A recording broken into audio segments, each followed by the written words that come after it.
Women do have a larger region of the brain that controls intuition anyway, but during the menstrual phase, the right and left hemispheres of your brain communicate the most across the corpus callosum, the bundle of nerve fibers that connect the two hemispheres, which means you are primed to evaluate everything. Your performance of a team member, a coworker, your finances, your relationship, your life, how you feel about a situation. This is the time where you are going to know, between integrating both the facts about a situation and your emotions about that situation, what the truth is for you and what the right next steps should be. I'm Lisa Bilyeu, and I went from housewife to co-founder of the billion-dollar company Quest Nutrition, and now president of Impact Theory. Our mission with this show is to empower you and all women to recognize that you really can become the hero of your own life. Welcome to Women of Impact.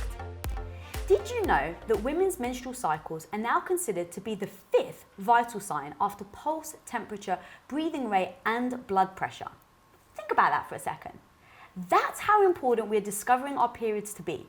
Yet a recent study showed that at least 30% of women, that's 1 out of 3, still have irregular periods during their childbearing years, and close to 80% of women have suffered from irregular hormone imbalance at some point in their lives. I mean, it's like us walking around with 105 fever and never seeking a cure. So if we are discovering that this is now women's 5th vital sign, shouldn't we be taking this more seriously? Shouldn't we be shining floodlights on the importance of our hormonal system? Now, growing up, my moods and periods were completely irregular, and so I was prescribed by reputable doctors to go on the pill. Take 1 pill a day and all will be fixed, he said. Take 1 pill a day. Simple. And so I did. And it actually worked, until my periods stopped altogether. But the doctor continued to tell me not to worry. As long as I was still taking the pill, having a period doesn't matter. But when my gut health issues began and I stopped taking it, well, my periods didn't return. Concerned, I immediately booked a gynecologist appointment to figure out why. The conclusion? I was told I had PCOS. But they told me, hey, it wasn't a big deal because I didn't want kids. There was no need to be concerned or worried that I didn't have a period. I didn't need my eggs, so it was all good. Say what? I'm not even a doctor, and that just seemed like the worst advice ever.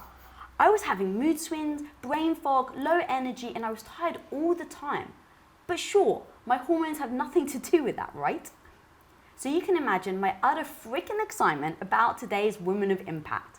Author of In the Flow, today's guest debunks myths we have been taught our entire lives. That cramps are normal, PMS is normal, mood swings are normal.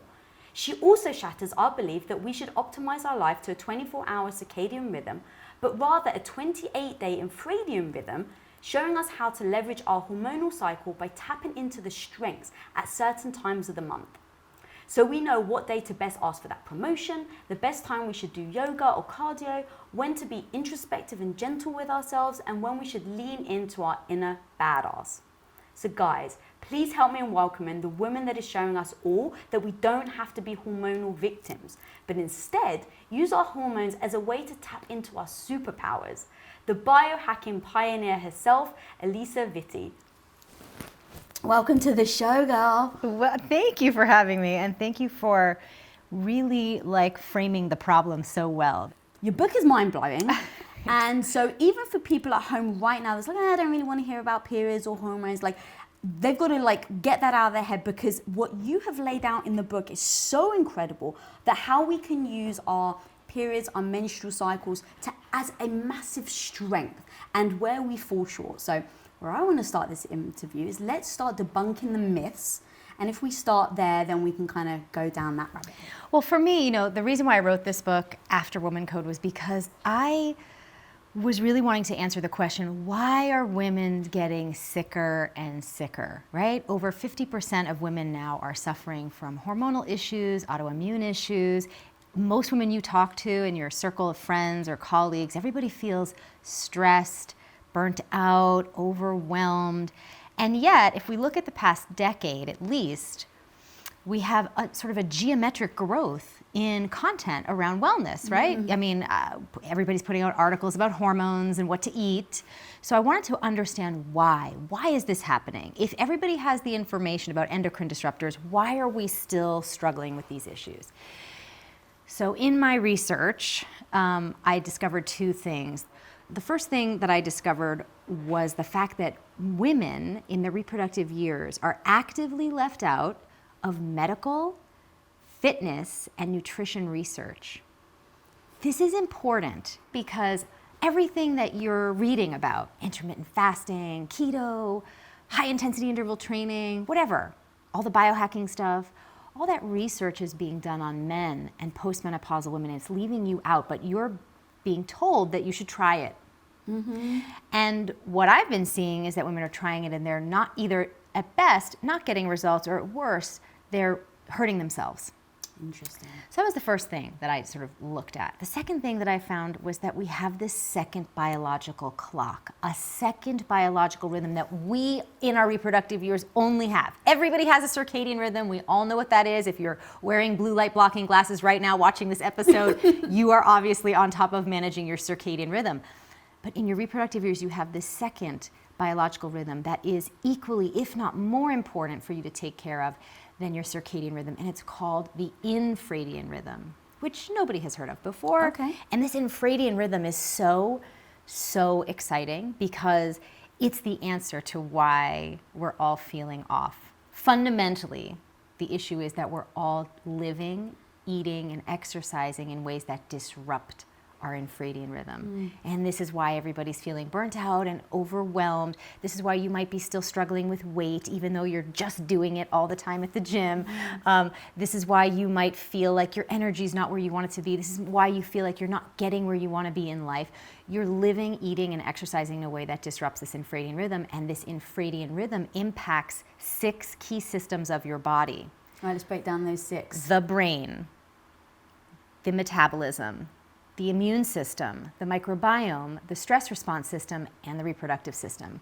So yes, we experience the infradian rhythm over the course of our menstrual cycle, but it is so much bigger. It's about so much more than just your period. Right. The period being the 5th sign of health, right, is sort of the end of the sort of like the punctuation at the end of the sentence, right? It's like, how did that sentence go? But you have all these other systems of the body that are going to be disrupted along the way.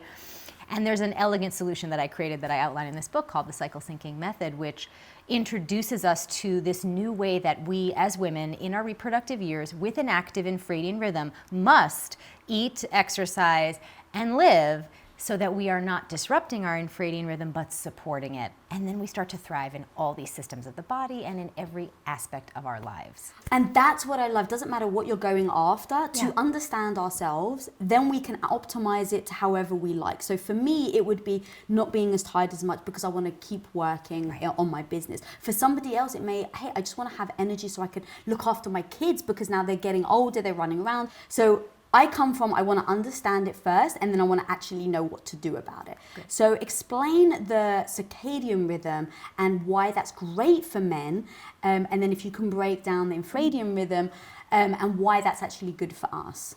So the circadian rhythm, we experience that in the course of a day, and it affects different systems of the body in terms of blood pressure and heart rate and, stamina and all of these things. And there was a very powerful study done on nurses in the Boston area 20, 30 years ago. It's called the Nurses Study, that really opened our eyes to how critical it is to take care of our circadian rhythm. These women were working the night shift. I literally was about to say, but yeah. Yes, and so, they ended up really understanding that when you disrupt the circadian rhythm, you cause health issues in the short term, but also you increase the risk for big diseases of inflammation in the long term: heart disease, diabetes, cancer, dementia. So it's really important to take care of it. So children, women of all ages, men, and everyone else, older people, we all are affected by the circadian rhythm. Yeah, I just want to emphasize what you just said. That's so powerful that literally by changing when you sleep can cause cancer, diabetes, like stuff like that is so like important. So now understanding and hearing when you're saying, but there's a 28-day rhythm. So, and here's the funny thing, the male hormonal pattern follows the circadian rhythm. Right. So, for example, men make all their testosterone while they're sleeping. They wake up full of energy and they're ready to go. And they organize their entire day, corporate culture, social time around what is optimal for their biological pattern. And I'm simply suggesting that we do the same. That's what's so incredible, that to think and to be enlightened, that I have potentially been living my life in the rhythm of what a man should be doing. And I don't blame the men. No. But to have enlightened like this is so powerful. So it's time. I think it's time. It's time. It's just time, right? We're equal. We're all powerful. We're all wonderful, and we're different. And we require different self-care. Okay, so let's go deep into that now. Talk to me about the 28-day, the self-care needed, the benefits. So the infradian rhythm, again, it does so many different things across your cycle. It changes your brain chemistry by 25% over the course of the month. That's really powerful. We're going to revisit that when we start talking about the productivity hacking that you can do. Okay. Your metabolism is different. Okay, so this is the fundamentals of the cycle syncing method. You're changing what you eat when and how you work out when. And so we base that a lot on the metabolic system, and it's being impacted by the infradian rhythm and the stress response system. So your metabolism, when we come to food, is slower in the first half. And I call the first half your follicular phase and your ovulatory phase. So the phase right after your bleed is done leading up to ovulation. This is the first half. Second half of the cycle is the luteal phase and the menstrual phase. But in the first half of your cycle, the metabolism is slower, which means you can and should eat fewer calories. You can do a little bit more intermittent fasting at this time. We're going to talk about that very specifically.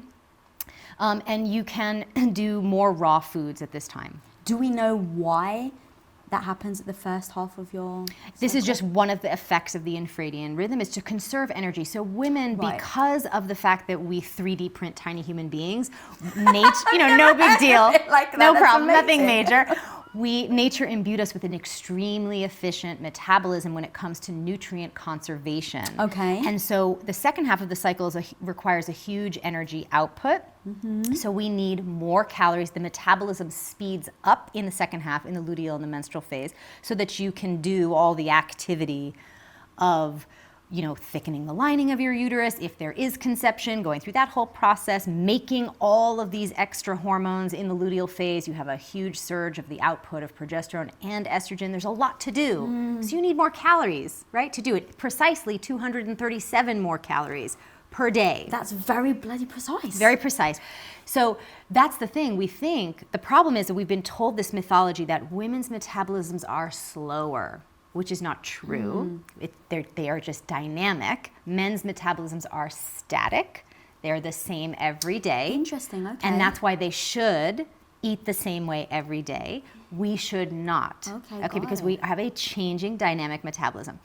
So in the first half, you can eat less. In the second half, you have to eat more, but you have to eat the right kinds of calories. Slow burning calories, because with a faster metabolism, you run a greater risk of having insulin imbalances, glucose spiking. You want to use, slow sustaining carbohydrates, things like sweet root vegetables and, brown rice and things like that. So not like going for the Hershey's jar. That only happens when you don't give yourself enough calories. Okay. That whole rhetoric and mythology around PMS being, an inevitability is not based on good science. You only have PMS when you don't eat enough of the right foods to help you metabolize estrogen efficiently and produce enough progesterone so that you have the appropriate ratio of estrogen to progesterone so that you have no symptoms. Wow. Which is how you are designed to function. Symptom-free,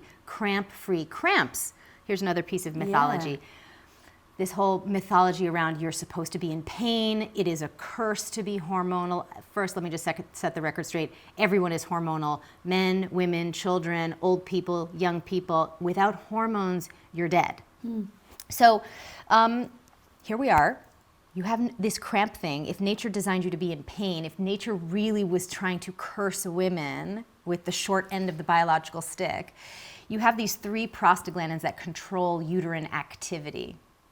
Contraction and relaxation is the main activity of the uterus, right? You have, if nature designed us to be in pain, we'd have, of the 3, we'd have 2 that would control uterine contraction, and we'd have only 1 that would control uterine relaxation. But of course, it is the opposite. It is the opposite. We have 2 PGEs, prostaglandins, that control uterine relaxation, and only 1 that is governing uterine contraction. So you're literally sandwiched. So how is it that so many women are having cramps? Because they're eating the wrong essential fatty acids. They're having too many of the wrong omega-6s in canola oil and other processed oils that are making more of the prostaglandin that creates uterine contraction. Change what you're eating, change your experience of your biology. But so back to the luteal phase, back to what we're eating. In the luteal and menstrual phase, you're going to be eating more calories, more slower, sustainable carbs, and you're going to have sustained energy, right? You're not going to fall off the cliff of PMS anymore and feel like, oh, it's a throwaway 2 weeks of feeling miserable and brain foggy and all the symptoms and bloated and fatigued and moody. If that's happening, you're having a hormonal imbalance. You've got to take control of that issue so that it doesn't spiral out, because garden variety PMS, left untreated in your reproductive years, leads to, in your postmenopausal years, an increase in the risk of the 4 big diseases of inflammation: diabetes, heart disease, cancer, and dementia. So this whole thing that we culturally joke about in our narrative about, oh, PMS, oh, you know, I'm just PMSing. Anytime your girlfriend says that to you, you got to grab her by the shoulders and say, oh my goodness, you have a serious health issue. What are you doing about it? PMS is not normal. It's common, but it's not healthy, and you can do something about that. That's amazing. I'm definitely going to use that next time. So what about somebody, so myself, I haven't had a period in over a decade now. Yeah. Still working to get it back. Does the rhythm and that you were describing still occur even if you're not actually having the bleeding? Well, it depends, and I really dive deep in the book to help women understand, is the infradian rhythm active? It sometimes is, it sometimes isn't. Oh, interesting. So it may just not be active at all. So for example, for me, when my PCOS was, you know, in full swing, my infradian rhythm was not functioning, right? It was disrupted. So one of the side effects of having untreated hormonal issues is that your infradian rhythm can get so disrupted that it's not functioning properly. Just like with the circadian rhythm, right? If people don't sleep when they're supposed to, right, then they have insomnia, right? After a period of time of disrupting your sleep patterns, then you can't fall asleep at the right time. Your circadian rhythm has become disrupted, and that starts to affect all these other systems of the body. The same parallel can be drawn here too. I go into great detail in section 1 of the book to really take you on a tour of the majestic, powerful nature of your biology from brain to ovaries. It's remarkable. I mean, just the fact that the female brain is more complex requires us to have to sleep 20 minutes more a night to clean it, to go through all the processes that it needs to do to set itself up for success the next day. We extract more nutrients from our food. We conserve energy longer. And again, this is why biohacking is so popular among guys, because every day at 3 o'clock they fall off the cliff. Every day. What do you mean by that? So while they're sleeping from, let's say, if they ideally 10 p.m. to 5 or 6 a.m., they make all the testosterone they're going to make for the next day. Right. This is critical, as this gives them a lot of their fuel. Then they wake up with their maximum concentration of cortisol. So you wake up, and the earlier you wake up, the better if you have testicles, right? So you wake up as early as possible, 5 or 6 a.m., do your power morning, do your high intensity interval training. Is that typically why men wake up with hard... Oh, the morning wood? Yeah. Yes, that is, a healthy man should wake up with that, because that's a good sign of testosterone production from the night before. Okay. And energy. He just may not channel it into sex in the morning, but he will channel it into a powerful workout and setting himself up for success in the day. And this is why the power morning routine, whatever you want to call it, that early morning routine, doing that the same way every day. Again, if you are male, if you identify as male, this is important for you to do, because this is when you have the most concentration of that circulating in your brain and also throughout all your body, your muscle, etc. you're going to make the most muscle gain, you're going to be clear-headed, and then around 3 o'clock, as concentrations of testosterone and cortisol begin to downshift, downregulate, this is when men are basically done for the day. Whether they like it or not, this is biologically when they're done for the day, which is why you like to use things like nootropic and different caffeine, modified caffeine and all of these things, and supplements, because they want to extend their energy as much as they can, obviously, because now we live in a society that has electricity and we have to work past 3 o'clock, past dusk, right? Yeah. And so it's exciting for them to be able to do that.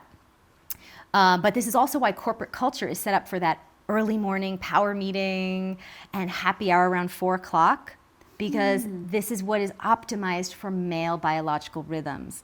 And this is also why women struggle in corporate culture so often, because this really bumps into their infradian cycle. Oh, now you're talking my language. Okay, keep going. So one of the things that really, I struggled with this so much myself. I've always been a nerd, and I've always been an eager, ambitious young woman. So I remember thinking to myself, gee, okay, if I can figure out time management, if I can figure out how to organize my time, I can get more done, I can be more successful. That's the promise, right? And the rhetoric everywhere you look, from Franklin Covey to Tony Robbins to everybody who's trying to give us good advice, is do the same things at the same time every day. Stick to your commitments, get up early, take that morning walk, do that thing, And I would do it for a couple of weeks. This is before I understood that I was being impacted by an infradian rhythm. And halfway through the month, I would just feel like, God, I hate this. I can't stick with this. And then I would internalize that as self-criticism. Something's wrong with me. I'm lazy. I can't stick to things. And I notice parallels now that this is the same inner self-criticism that women internalize when they fail on a diet.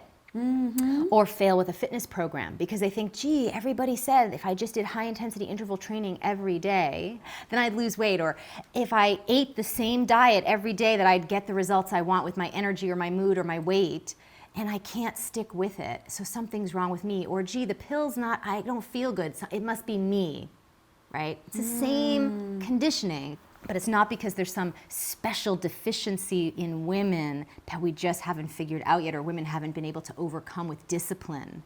Absolutely not. It is the fact that we're using a system that is not based on our biology, whether that be for your morning routine, or your work day, or your workouts, or your food. Period, pun intended. Wow, that's so powerful, because you're right about the mind telling us we're lazy, I can't believe I can't stick to it, why am I weak compared to my partner, or anything like all this internal dialogue and how we beat ourselves up. Like that alone, you've just blown my mind. I would love it, as someone who's coached women one-on-one, so much of our life force energy, our creative life force energy is being diverted into this inner critical conversation that does not need to exist once we plug in the correct information about our biochemistry and our biological rhythm, which is that you're not meant to be the same day in and day out. Stop squeezing your round peg into a square hole. It doesn't fit, it doesn't feel good, and you're gonna make yourself crazy, as we all have already. Yeah. And time's up on that conversation, in my opinion. We need to just release this unnecessary stress that we're causing ourselves by thinking that something's wrong with us when everything is right with you. You just have to do the things that support your biology. Again, let's take a lesson from our male allies, right? They know how, whether they're conscious about it or not, culture has helped them support their biological rhythm, and it's really helping them thrive physically and in other areas of their lives. And we need to do the same, but just based on our biological rhythm. That's amazing. All right, so let's start with let's go with some biohacking stuff. So I love that you said calories, for instance, eating less the first half and the second half, eating more calorie-dense foods. In the second half. In the second half. Fitness. In the first half, your cortisol levels are lower at rest, so you can safely do cardio and high-intensity interval training. In the first half. In the follicular and the ovulatory phase. Research has shown that if you do that same high intensity interval training, once you cross over to the luteal phase, guess what happens? It's shocking. You turn on fat storage. What?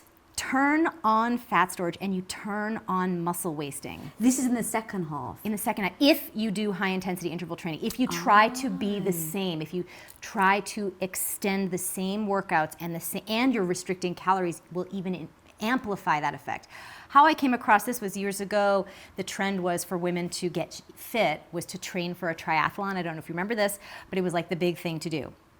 And women would come to me after training for months and going and doing the meet, and they would have put on 20 pounds, and they wanted to know why. How is it humanly possible that they restricted calories, they ran miles a day, swam miles a day, biked miles a day, and they put on 20 pounds? And the answer is simply that if you do the same intensity of cardio and high intensity interval training every single day throughout your cycle, you will gain weight and lose lean muscle.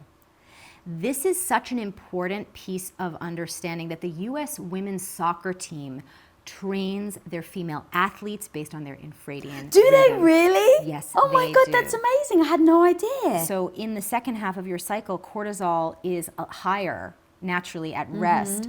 So that means that if you do more than 30 minutes of any sort of workout and that it's too cardiovascular in nature, you're going to burn through your cortisol reserve and then create a demand for more, which then talks to your fat cells to release sugar to use for the bloodstream and the muscle and the brain and the heart.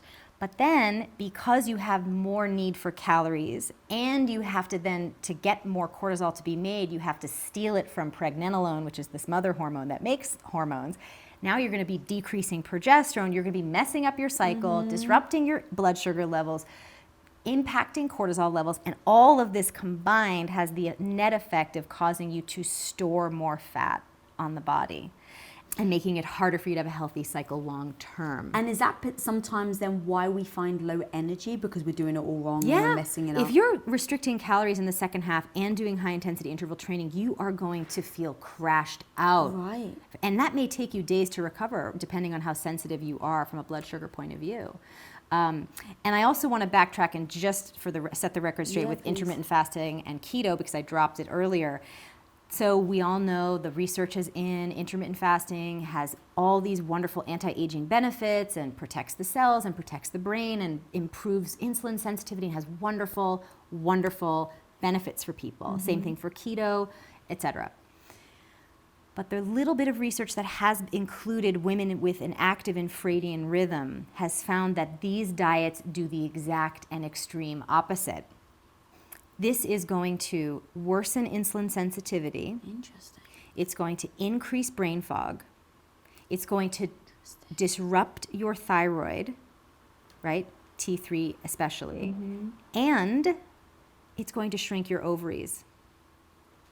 Not good, not good business. So how do I'm kind of going off in a little bit of a tangent right now, but how do you know what to then listen to? Because for Your body, your biology, right? If you have an active infradian rhythm, you've got to eat the foods that work for that. And again, this is going to be a bit of, even though it makes sense, you're so, I mean, just think of like the whole like long history of the diet culture. It's like, don't eat much and work out harder. Like, long and short of it, you know, in different flavors of that. It isn't so much about the what anymore as the when. That's got to be the shift that we make. Not what's the right diet, what's the right food, what's the best workout. Throw that out. That only works if you have a male hormonal pattern, because then it is what do you do each and every day, because it has to be the same. If you're a female and you have an active infradian rhythm, it's not so much what as it is when. Big, big shift. Wow. Okay, so we've covered fitness and diet. Yeah. What other things can I look out for in my 28-day cycle that I can do and change to optimize my energy? Well, once you take care of your self-care, now it's time to have fun and take this into other areas of your life. So this is like work, sex and relationships, Right. motherhood, and of course the time management piece. So your brain chemistry, like I mentioned, changes over the course of the month by up to 25%. Plus, we know that these changing hormonal ratios, the concentrations of estrogen and progesterone, et cetera, stimulate specific regions of the brain. So, for the record, you can do anything you want, anytime. Studies have concluded that women are fully mentally capable at all times, which is an important thing to say, unfortunately, because there's still some of this mythology out there that because we're hormonal, we're less capable leaders. I go into great detail as to why that's actually not the case at all. Our brains are wired for leadership in many powerful ways. But we also have this added advantage, right? Where you have this extra hormonal stimulation giving you extra superpowers each week. So you can choose to use them or not, like any superhero, right? It's just like my language, girl. Right? So like any superhero, you can choose to use them or not. But why wouldn't you use them, right? If the things are naturally coming to you more easily, and you choose to work on those things at that time, what's it going to have as an effect on your body system as a whole? It's going to decrease your stress and increase your productivity. So I wanted to personify these phases so women could kind of easily and more emotionally connect to these phases. It all sounds very technical. Your follicular phase, your infradian rhythm, so think of it as your power cycle, POWR. Power cycle. Your 4 phases of the cycle. The follicular is the P for prepare. The ovulation phase is O for open up. The luteal phase is the W for work. And the menstrual phase is R for rest. And why is this? Because these different hormonal ratios change your brain's preferences. So in the prepare phase of the power cycle, your brain is being stimulated in ways around initiation, getting things started, brainstorming, trying new things. It's like really into the new, and being very forward-looking. What do I want to do this whole month? What do I want, right? Then in the ovulatory phase, the estrogen spike stimulates the verbal and social centers of your brain maximally. The most stimulation they will receive the entire month happens during ovulation. So if you can time anything that would require you to use your verbal and social powers for the most benefit to your work or your life, schedule it for then. So socialize, network, things like that. Give a presentation, do a talk, negotiate, go on a first date. I mean, the applications are endless, right? And to front load that then, because it's going to give you energy doing those things at this time. It's not going to drain your energy. What if you're an extrovert? What if you're an introvert? Won't matter. This is the time when that is sort of leveled out, right? Because anyone, whether they're an introvert or an extrovert, is going to get energy from doing things that are oriented around what is happening in their brain, which is being interested in doing social things and communicating, right? So do that. Do that then. Do it when it's good for you. In the luteal phase, now we have the introduction of progesterone, which is probably one of my favorite hormones. It relaxes us, and it has our brains be very interested in getting things done. The luteal phase is the longest phase of the cycle, 10 to 14 days, depending on the length of your cycle. And for the record, your cycle does not need to be 28 days. It can range from 26 to 32 days. That's a normal range. Anything shorter than that or longer than that we would consider imbalanced, and we'd want to see it come back within that normal range. Anyway, in the luteal phase, the longest phase, nature gives you this hormonal ratio, this brain stimulation, so that you can be maximally productive and get lots done every single month. So you come up with all these new ideas for things you want to do in the follicular phase, you talk about them, you present them, you make them, out in the world, in the public eye or knowledge, and then you do your deep work. And you get it done, and you cross things off your to-do list, and it feels really good. You don't feel like, I don't want to do this. I'm procrastinating. There will be no procrastinating. They'll just be like motoring through it. Then in the menstrual phase, when you're bleeding, you have this really amazing thing. Women do have a larger region of the brain that controls intuition anyway, but during the menstrual phase, the right and left hemispheres of your brain communicate the most across the corpus callosum, the bundle of nerve fibers that connect the two hemispheres, which means you are primed to evaluate everything. your performance of a team member, a coworker, your finances, your relationship, your life, how you feel about a situation. This is the time where you are going to know between it integrating both the facts about a situation and your emotions about that situation, what the truth is for you and what the right next steps should be. Why does nature do that during that time then, do you think? I think it's just because you're not as socially outwardly oriented, and so nature wants to give you a perfect balance of starting and finishing in the follicular and the luteal, a perfect balance of concerning yourself with others and concerning yourself with yourself in the ovulatory and the menstrual. You're designed in such an elegant and sophisticated way so that you are left at the end of every infradian rhythm with more energy in your bank account. And if we do all of what you just said at the wrong time, I take it it's like all out of whack. No, if let's say, I'm in my luteal phase, is this the optimal time for me to be doing a media tour?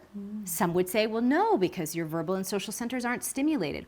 So two things. This actually speaks nicely to this other piece that I wanted to share. I get a lot of energy personally out of teaching and speaking. So for me, whenever I do that throughout the cycle, it gives me energy. Everybody has something like that. Your zone of genius that always fuels your energy bank account, right? Never feels draining to do. So that's certainly my thing.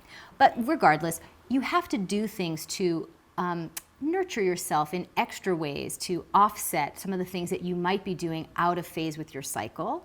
And that just goes back to good old self-care. So I might take some extra supplements, I might get extra sleep, I might go and get an extra piece of body work to support my nervous system, those types of things.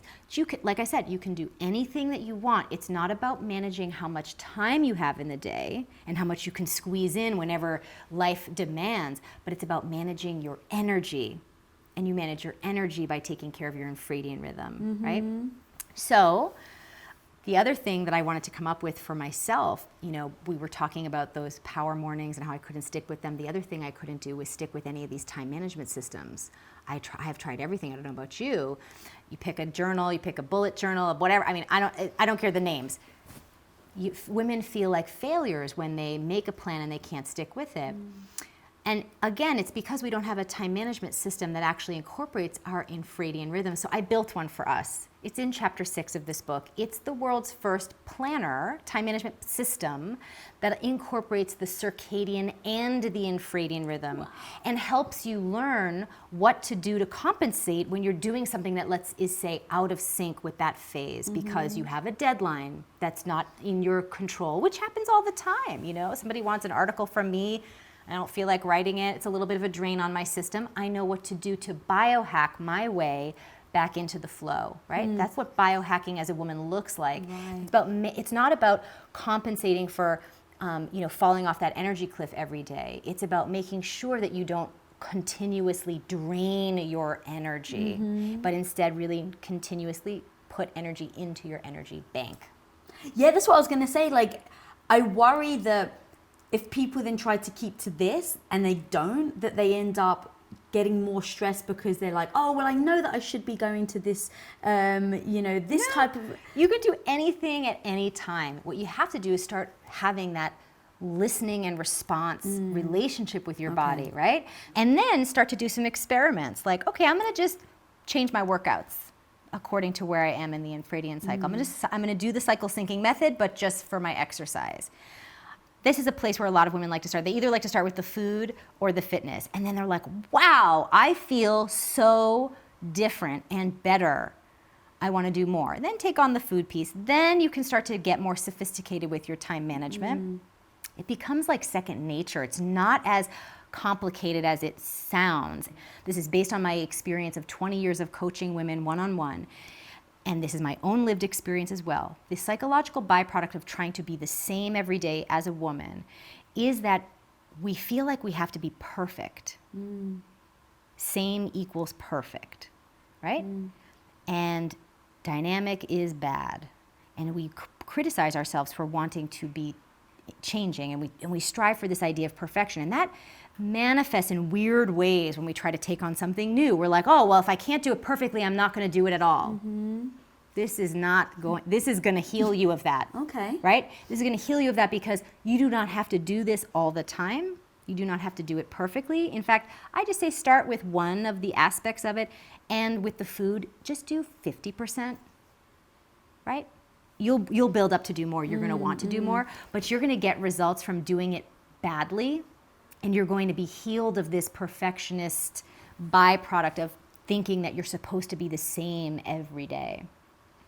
This also has a healing in other ways too, if you're a procrastinator as well, which is what was my way of, dealing with perfectionism, was like, well, if I can't do it the way I want to, then I'm going to wait to do it. A lot of women wait to start new things because they think they have to be perfect at it. Well, I mean, I'm sure even with this, people will wait to do it because they want to be perfect at this. Don't wait. Start in any phase that you're in. In fact, if you go to the In the Flow book website, inflowbook.com, there's an amazing quick start guide that gives you just the tiniest little bits to try over the course of 4 weeks in the categories of food, fitness, and work.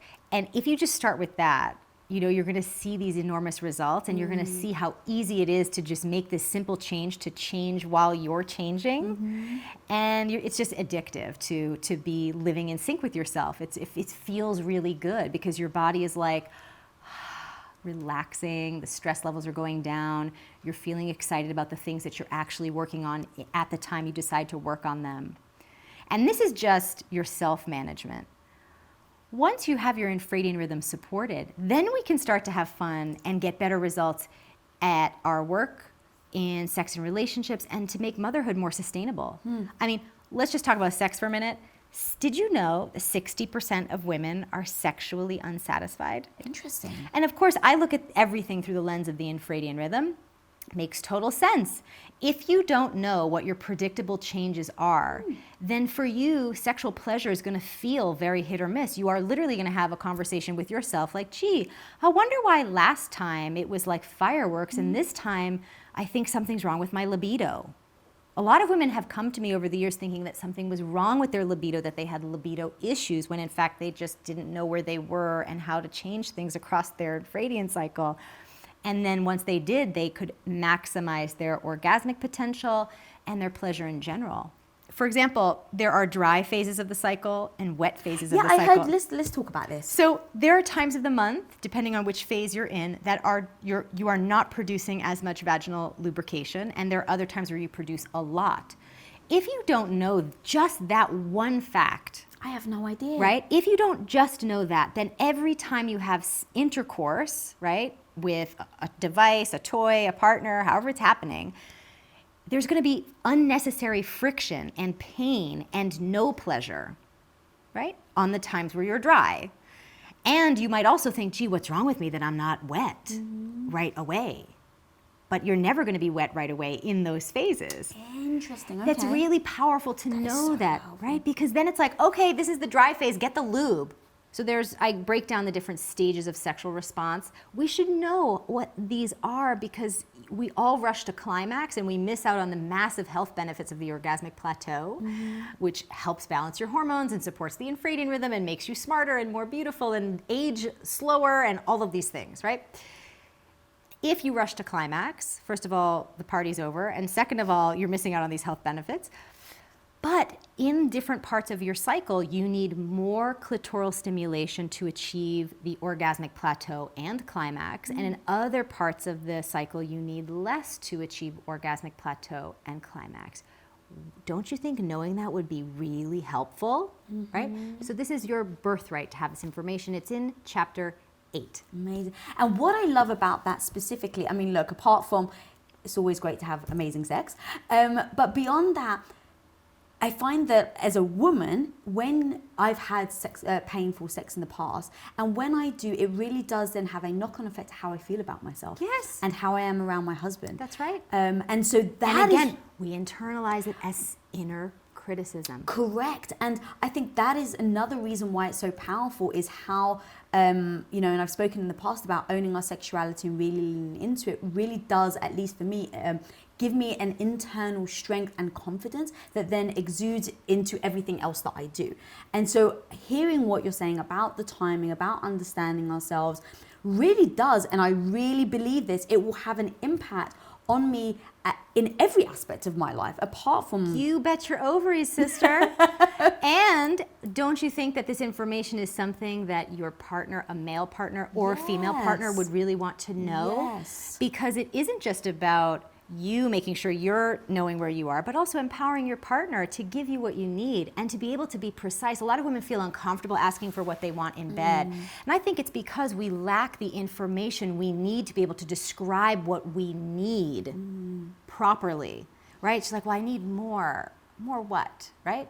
Whatever that is, you're not even sure of it yourself because we haven't been given a proper education. That's so powerful. And it can have applications also in your relationship, right? Just the out of the bedroom relationship, meaning there are certain times of the cycle where you're more interested in socializing, right? During ovulation. Wouldn't it be nice if your partner could say, hey, let's go let's go out with our friends this week, as opposed to suggesting that and making you feel pressured to do it when you're menstruating, when that would be the last thing you would want to do, right?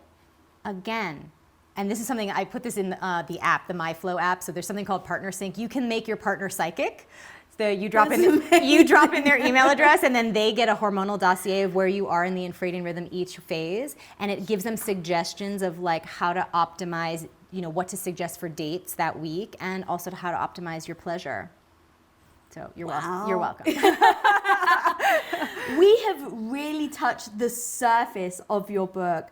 So where can people go and find the book and then your website and really dive deep into your stuff? So you can find the book wherever books are sold, but you can get all the free gifts if you go to intheflowbook.com, and that's of course flow without a W. Yeah. And you can download the app at myflowtracker.com, which is going to help you know exactly where you are, and it's the only app that teaches you how to use the cycle syncing method. So it gives you those reminders of what to eat and which workouts to do and what to do with your relationship and all those other things. So you don't have to be a nerd like me and remember it all. If you're having any hormonal issues, you can come to us at flowliving.com, and you can follow us on Instagram at both flowliving and alisa.vitti for my personal account, but Flow Living is where we have all the fun too. Nice. And what is your superpower? What is my superpower? Probably thinking about the world through the lens of the infradian rhythm and how women can really be, taking better care of themselves. I want to borrow those glasses, girl. Yeah. Guys, seriously, go buy the book. There's so much amazing information. Go buy it, dive deep into this woman's world. And if you're not following me, follow me at Lisa Bilyeu. If you're not subscribed to this channel, guys, click that subscribe button down there. And until next time, be the hero of your own life. Peace out.